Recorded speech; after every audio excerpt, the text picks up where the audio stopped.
এক গ্রামে এক গরিব লোক বাস করত। সে ছিল খুব সরল এবং ক্ষুধাভীরু। প্রতিদিন সকালে কাজের খোঁজে বের হতো, সারাদিন কাজ করে যা উপার্জন করত তা দিয়ে বিকেলে বাজার থেকে কিছু খাবার দাবার নিয়ে বাড়ি ফিরত। সে বেশি কাজ করতে পারত না। অসুস্থ বুড়ো মানুষ বলে তাকে কেউ কাজে নিতে চাইত না। সামান্য কাজ করত, সামান্য বাজার সদাই করত, তা থেকে আবার একটি ছেলেকে মাদ্রাসায় পড়াত। কয়েকটা ভালো মানুষ ছিল যারা তাকে ভালোবেসে কাজ না থাকলেও টুকটাক কিছু করতে দিত, যার ছলে তাকে কিছু পারিশ্রমিক দিত। এভাবেই চলছিল রহিম মিয়ার সংসার। সংসার জীবনের শুরুর দিকে তাদের কোনো সন্তান হয়নি। রহিম ও তার স্ত্রী সবসময় আল্লাহর কাছে প্রার্থনা করত তাদের একটা সন্তানের জন্য। সংসার জীবনের বেশ কিছু সময় পার হয়ে যাওয়ার পর তাদের ঘরে আসে একটা ছেলে সন্তান। ছেলেটার জন্মদানকালে তার বউটা মারা যায়। রহিম মিয়ার শরীরটা বেশ ভেঙে পড়েছে। এ ভাঙা শরীর নিয়ে ছেলেটাকে সাথে করে কোনো রকম চলছে। তবুও আল্লাহর প্রতি কোনো অভিযোগ নেই। সব সময় আল্লাহর শুকরিয়া আদায় করে, 5 ওয়াক্ত নামাজ আদায় করে।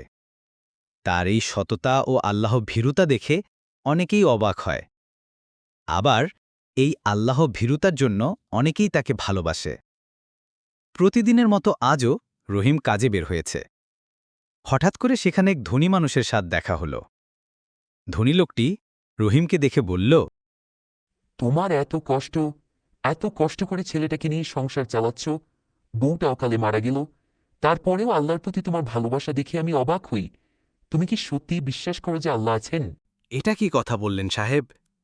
আল্লাহ আমাদের সৃষ্টিকর্তা ও পালনকর্তা, এ কথা কোনোভাবেই অস্বীকার করা সম্ভব না।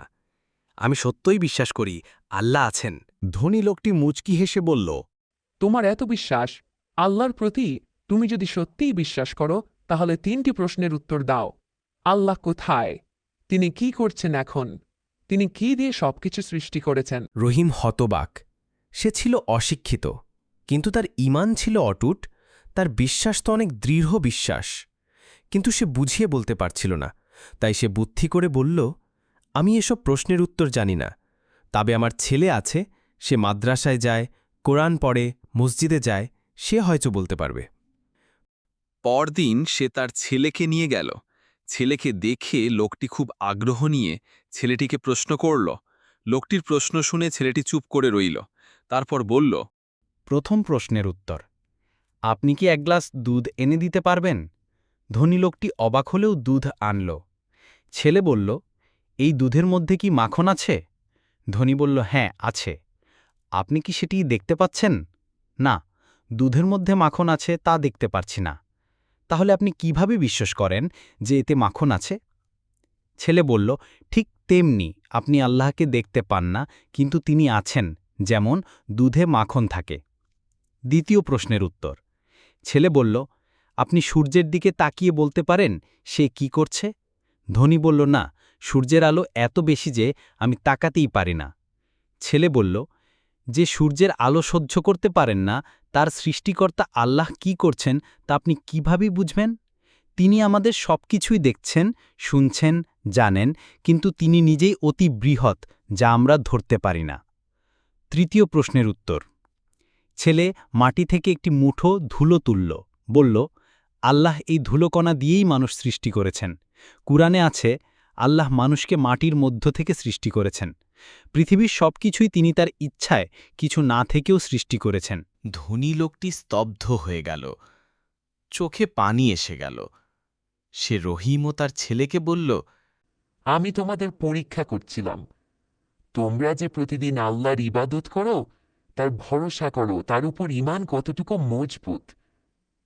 তোমরা জয়ী, তোমাদের ঈমানই আসল জ্ঞান। আমি আজ বুঝলাম আল্লাহর অস্তিত্ব যুক্তি দিয়ে নয়, ঈমান ও হৃদয় দিয়ে বুঝতে হয়। ঈমান থাকলে আল্লাহ আমাদের সব প্রশ্নের উত্তর দান করেন। জ্ঞান বড় ব্যাপার, কিন্তু খাঁটি বিশ্বাস তার চেয়েও বড়।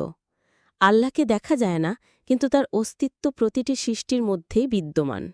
বন্ধুরা, ভিডিওটা দেখার পর তোমাদের কেমন লাগলো মতামত জানাতে ভুলবে না যেন।